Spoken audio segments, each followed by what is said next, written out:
Hey everybody, it's Tim at Broken Dice, bringing you a little different video this time. This is going to be like an intro to a solo wargaming project I'm doing. It's going to be Saxons versus Vikings, outside of some small village somewhere uh, in the north of England, the middle of England, the south of England, I don't know, somewhere around there. Um, and so we're going to talk about my methods, the table, the units, and then that'll bring this video to an end. And then in the next videos, we'll do turns 1, 2, 3, or how many it takes, and we'll have some fun rolling some dice. I got these guys painted like over the last couple of months. It's been difficult to arrange a game with some of my friends and stuff, so getting kind of antsy to roll some dice and just have some fun and make a video for it, and that's what we're going to do.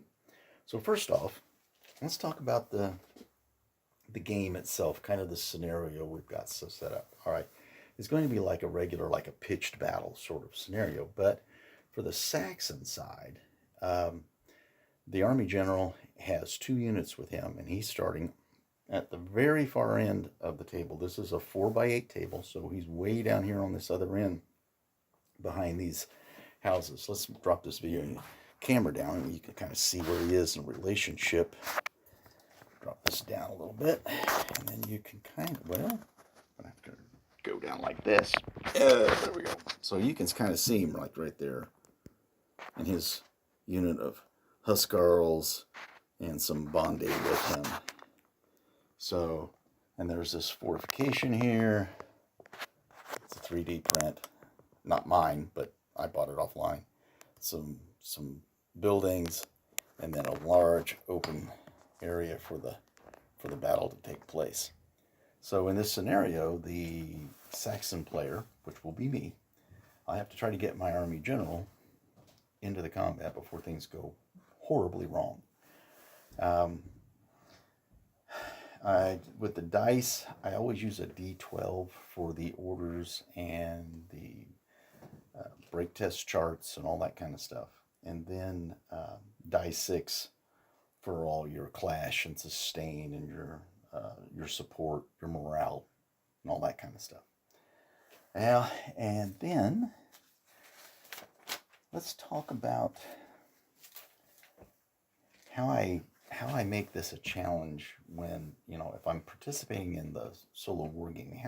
How can I take this and make this interesting for me to do without, basically cheating by having too much knowledge beforehand, okay? So what I've done is I've taken many of the special rules that are in the book on page 154 in the new edition, and I placed them on cards. And so a lot of units, even though they do have special rules, they will be able to have an increase or added special rule in the game, and that would be for the Viking side. For my side, I don't get any of those. So I could run into a real meat grinder and try to figure out some way to pull out a victory. And so what I've done is I have these cards in this, what is it? Right there. Whoa, where is the camera on this thing? What is, okay, here we go. Right here. So you see these? Some of them are even blank.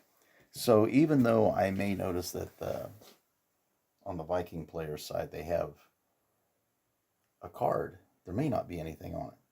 But then some of them has, let's just pick one out random here. Okay.